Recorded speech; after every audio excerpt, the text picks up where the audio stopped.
ట్రోలింగ్కి గురవుతున్నా. మా తర్వాత వీళ్ళ వీళ్ళ తరం మొదలైంది జర్నలిస్టులు. ఒకప్పుడు బహుశా 8-10 ఏళ్ల నుంచి మేము తీవ్రంగానే యాక్టివిస్టులను ఎదుర్కొంటున్నాం. ఈ ఎన్నికలు కాక గత ఎన్నికల్లో బెంగాల్ ఎన్నికల్లో బీజేపీ ఒక పోలింగ్ స్టేషన్లో ఒక బీజేపీ మహిళ మీద దాడి జరిగిందని ఒక న్యూస్ వస్తే దాని మీద కూడా నాది దేవిది ఫోటోలు పెట్టి భయంకరంగా బయలుదేరండి ఆటో పట్టుకుని ట్రాలీ పట్టుకుని లారీ పట్టుకుని బస్సు పట్టుకుని అక్కడికి వెళ్ళండి, ఆమెకి న్యాయం చేయండి అని మాట్లాడారు. తర్వాత అక్కడ పోలీస్ అధికారులు ఒక స్టేట్మెంట్ ఇచ్చారు, ఏ ట్రోలింగ్ ఆమె మీద ఎటువంటి దాడి జరగలేదు అని. అంటే ఒక వాస్తవం అనేది లేకపోయినా కూడా ట్రోలింగ్కి ఎంచుకున్న సందర్భం అది. ఉదాహరణకు అట్లాంటి ఎన్నో ఆఫ్ఘనిస్తాన్లో జరిగినా అక్కడ ఏదో ఫత్వా జారీ చేస్తే మా ఫోటోలు పెట్టడం, ఇట్లా ఇటీవల అట్లా పెరుగుతూ అక్కడ వనజ చేరింది, తులసి చేరింది, కృష్ణకుమార్ చేరింది, ఇప్పుడు మా విప్లవశ్రీ చేరింది, వరుసగా చేర్చుకుంటూ పోతున్నారు. అలాగే రఘు లాంటి వాళ్ళని, ఒకప్పుడు సూర్యపల్లి సుజాత, సంధ్య, దేవి వీళ్ళు ఉండేవాళ్ళు, ఇప్పుడు ఇక వీళ్ళ సంఖ్యని పెంచుకుంటూ పోతున్నారు. అంటే ఏంటి ఈ ట్రోలింగ్? ఎప్పుడూ ఆగలేదు. మనం దాన్ని ఇగ్నోర్ చేయడం మొదలెట్టాం అంతే. ఒకప్పుడు మేమంతా వెళ్ళి గుంపుగా వెళ్ళి పోలీస్ స్టేషన్లో కంప్లైంట్లు ఇచ్చాం. సిసిఎస్లో వైట్ కాలర్ క్రైమ్ ఏదైతే ఉందో సైబర్ క్రైమ్లో మేమంతా మహిళా జేఏసీ తరఫున అందరం కూడా జేఏసీ కట్టకట్టుకుని వెళ్ళి ఇచ్చాం.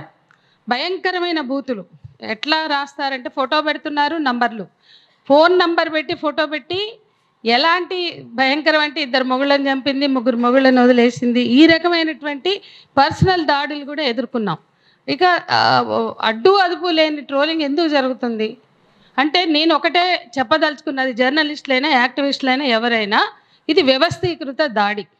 వీళ్ళ గొంతులు వినిపించకుండా, వీళ్ళు ప్రజారంగంలో పబ్లిక్ స్పేస్లో కనపడకుండా వెనక్కి నెట్టేయడం కోసం చేస్తున్న దాడి, అంతకు మించి మరొకటి లేదు. అది మనందరికి తెలిసిన విషయమే. దీన్ని ఎదుర్కోవడం ఎట్లా?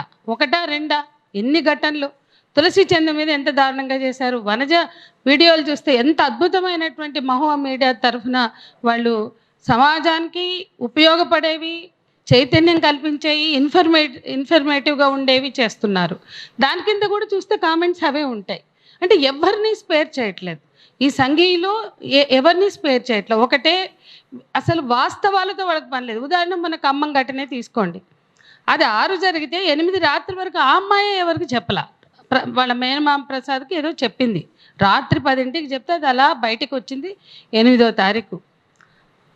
8 రాత్రి అది బయటకు వచ్చింది 9వ తారీఖు. అక్కడ మహిళా సంఘాలు, పిఓడబ్ల్యూలు, ఇతర ప్రజా సంఘాలు అక్కడ ప్రొటెస్టులు చేసినాయి. 9 చేసినాయి, 10 చేసినాయి, 11 మేమంతా ఇక్కడ నిమ్స్కి వెళ్ళాం, కుటుంబం అందరితో మాట్లాడాం, హెల్త్ మినిస్టర్తో మాట్లాడాం, దానికి సంబంధించి ఏ కార్యాచరణ చేయాలో అన్నీ చేసాం. ఆఖరికి మహిళా కమిషన్ కూడా ఫోన్ చేస్తే ఆమె లేదు, తర్వాత రమ్మన్నది. ఇక ఈ లోపలే అంటే వాస్తవం వెలుగులోకి వచ్చిన మరుక్షణంలోనే ట్రోలింగ్ స్టార్ట్ అయింది. వీళ్ళంతా మొత్తం కట్టకట్టుకుని తులసి ఫోటో ఉంటుంది, అక్కడ అందరి ఫోటోలు ఉంటాయి, మా అందరివి, కృష్ణకుమార్ది, నాది. వీళ్ళంతా ఏం చేస్తున్నారంటే ఇక్కడ ఒకటే వాస్తవం. అంటే ఎంత కళ్ళు మూసిపోయి ఉన్నారు వాళ్ళంటే, భగీరథ ఇష్యూలో కనపడిన వీళ్ళు ఏమయ్యారన్నారు. భగీరథ ఇష్యూకి ఈ ఖమ్మం గౌస్ పాషా చేసిన ఘటన, దుర్మార్గమైన ఘటన, హీయమైన ఘటన, ఈ ఘటనల మధ్య 101 జరిగాయి. అది మొదటిది అయితే 102వది ఇది. కానీ 101 ఘటనల్లో మాట్లాడలేదు వీళ్ళు. 101 ఘటనలో నేరస్తులు హిందువులు కాబట్టి అసలు ఎవరు మాట్లాడలే, అది పోయింది. భగీరథ ఘటన నుంచి మొదలు పెడితే 101 ఘటనలో ఎవడు మాట్లాడలా. కనీసం వాళ్ళకి సిగ్గు, ఎగ్గు, జ్ఞానం ఏమీ లేదు. వాళ్ళు ఓపెన్గా గౌస్ పాషా ఇంత క్రూరంగా దాడి చేస్తే వీళ్ళు ఎక్కడ అని ట్రోలింగ్. మరి 101 ఘటనలలో మీరెక్కడ? మతం ఎవరికి ఉంది? మనకుందా, వాళ్ళకుందా? ఈ ఘటనని కూడా ఖండించాం. ఎందుకు ఖండించాం అంటే కనీసమైన సోయి లేదా వీళ్ళకి?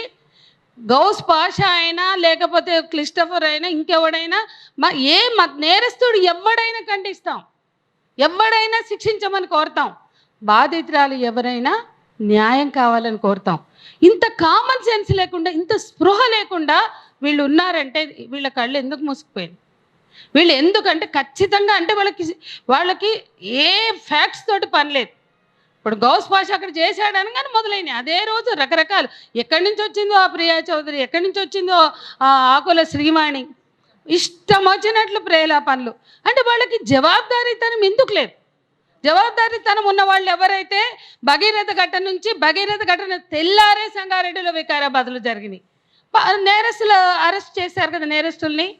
అదే రోజు ఈ గౌస్ పాషా ఘటన బయటకు వచ్చిన రోజు చిక్కడపల్లిలో జరిగింది, బొల్లారంలో జరిగింది. ఇవన్నీ పోక్సో కేసులే. మరి అన్ని పోక్సో కేసుల్లో ఎందుకు మీరు మాట్లాడరు?